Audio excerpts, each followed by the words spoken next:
ബൈബിളിലെ ഒരു കാര്യം പറയാൻ വേണ്ടിയാണ്. ബൈബിളിലാണെങ്കിൽ മനുഷ്യനെ ദൈവം ഉണ്ടാക്കിയെന്ന് പറഞ്ഞാൽ ദൈവത്തെ സ്തുതിക്കാൻ ആരാധിക്കാനാണ് ബൈബിളിൽ പറയുന്നത്. അപ്പൊ അങ്ങനെയാണ് ആദാമിനെ ദൈവം ഉണ്ടാക്കുക. ആദാം ഒറ്റയ്ക്കായതുകൊണ്ടാണ് ആദാമിന്റെ കൂട്ടിന് ഹൗവയുണ്ട്. അപ്പൊ ഹൗവയാണെങ്കിൽ മറ്റേ പാമ്പ് സാത്താൻ വന്ന് പഴം കാണിച്ച് ഇതുപോലെ ഹൗവ കഴിച്ച് ആദാമിന് കഴിക്കാൻ കൊടുത്തു. അങ്ങനെ ഇവർ പാപത്തിൽ ഏർപ്പെട്ടു. പിന്നെ പാപം പെരുകിയാണ് നോഹയുടെ കാലത്ത് ദൈവം ലോകം മൊത്തം വെള്ളപ്പൊക്കത്തിൽ നശിപ്പിച്ച് എല്ലാവരും നശിച്ചു. നോഹയുടെ കുടുംബത്തിനകത്ത് ശേഷിപ്പിച്ച് അതിനുശേഷമാണ് നോഹയുടെ കാലത്ത് പിന്നെയും നോഹയുടെ മക്കൾ പെരുകി പിന്നെയും പാപം കൊണ്ട് ഇപ്പം പെരുകിയിരിക്കുകയാണ്. അപ്പം പെരുകിയ സമയത്ത് എല്ലാം ഇതിനു വേണ്ടിയാണ് ദൈവം യേശു ആണെങ്കിൽ ദൈവത്തിന്റെ സ്ഥാനം അവിടെ മാറ്റിച്ച് പൂർണ്ണ മനുഷ്യനായിട്ട് ലോകത്ത് ഇവിടെ വന്നത്. എന്ന് വെച്ചാൽ ബലിയാവണ ഒരു ഇതുണ്ട്. അത് പഴയ നിയമത്തിൽ പറയുന്നുണ്ട്. സ്ത്രീയുടെ മാത്രം സന്തതിയായിട്ട് യേശു ജനിച്ച് ബലിയായി മനുഷ്യരെ പാപങ്ങൾക്ക് വേണ്ടി ബലിയായി യേശുവിന്റെ നാമത്തിൽ ആരാധിക്കണം. അങ്ങനെ യേശുവിന്റെ നാമത്തിൽ മാത്രമായിട്ട്. അപ്പൊ ഇതിന്റെ എഴുന്നിട്ട് യേശുവിന്റെ ഒന്നാം വരവാണ് അന്ന് എന്ന് വെച്ചാൽ ക്രൂശിക്കപ്പെട്ട് ഉയർത്തെഴുന്നപ്പെട്ട സമയം. അടുത്ത രണ്ടാം വരവ് വരുമെന്ന് ബൈബിളിലുണ്ട്. ഇപ്പം പിന്നെ പാപം പെരുകുന്നുണ്ടല്ലോ. അപ്പൊ ഇതിന്റെ ഇതിൽ ന്യായം വിധിക്കാനും പാപം ചെയ്ത് ഇങ്ങനെ പെരുകി നടക്കുന്നവരെ ഇതുപോലെ നരകത്തിലോട്ട് തള്ളുവാനും ലോകം മൊത്തം നശിപ്പിക്കാൻ വേണ്ടി വരുന്നുണ്ട്. അപ്പം ഈ രണ്ടാം വരവിൽ കുറെ അടയാളങ്ങൾ ബൈബിളിൽ പറയുന്നുണ്ട്. അപ്പൊ അതിൽ കുറച്ച് അടയാളങ്ങൾ ഞാൻ ഇന്നിപ്പോൾ നിങ്ങൾക്ക് പറഞ്ഞുതരാം. ഒന്നാമത്തെ ബൈബിളിലുള്ളതാണ് യുദ്ധങ്ങളെയും യുദ്ധശ്രുതികളെയും കുറിച്ച് നിങ്ങൾ കേൾക്കും.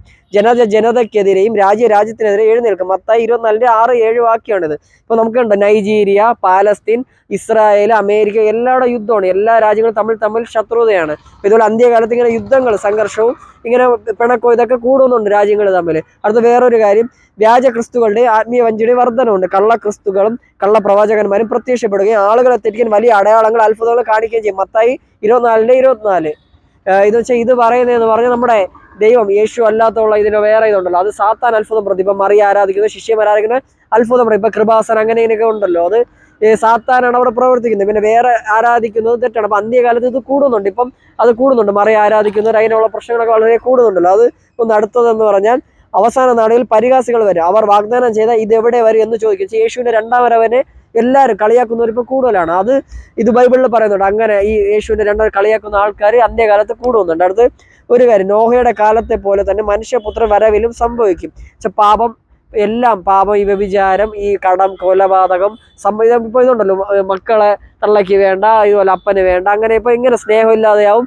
അല്ലാതുള്ള പാപങ്ങൾ, ഈ കൊലപാതകവും എല്ലാം കൂടും. വ്യഭിചാരം ഇങ്ങനെയല്ല. അപ്പൊ ഇങ്ങനെ ഇപ്പൊ അത് കൂടുന്നുണ്ട്. ഫുള്ള് അവരെ സ്വയം സന്തോഷത്തിന് വേണ്ടി നടക്കുന്നു. ഇതൊക്കെയാണ്. അപ്പം ഇതിനൊക്കെ കുറച്ച് അടയാളങ്ങൾ ഇനിയും ഉണ്ട്. അത് ഞാൻ അടുത്ത വീഡിയോകളിൽ ഇനി പറയുന്നതാണ്. അപ്പം ഇതാണ്. അപ്പം വിശ്വസിക്കാൻ പറ്റുന്നവർ ദൈവവിശ്വാസം ഇല്ലെന്നവർ വിശ്വസിക്കുന്നവർക്ക് അപ്പൊ അത് അന്ത്യകാലത്ത് അതുകൊണ്ട് കുറെ പേര് ദൈവവിശ്വാസം ഇല്ലെന്ന് വിശ്വസിക്കും. അവര് സ്വയമായി മൂടനെ പോലെ മണ്ടത്തരം ഇങ്ങനെ ചിന്തിച്ച് ചെയ്തുകൊണ്ട് പറഞ്ഞുകൊണ്ടൊക്കെ നടക്കുകയും ചെയ്യുന്നൊക്കെ ഉണ്ട്. So thank you.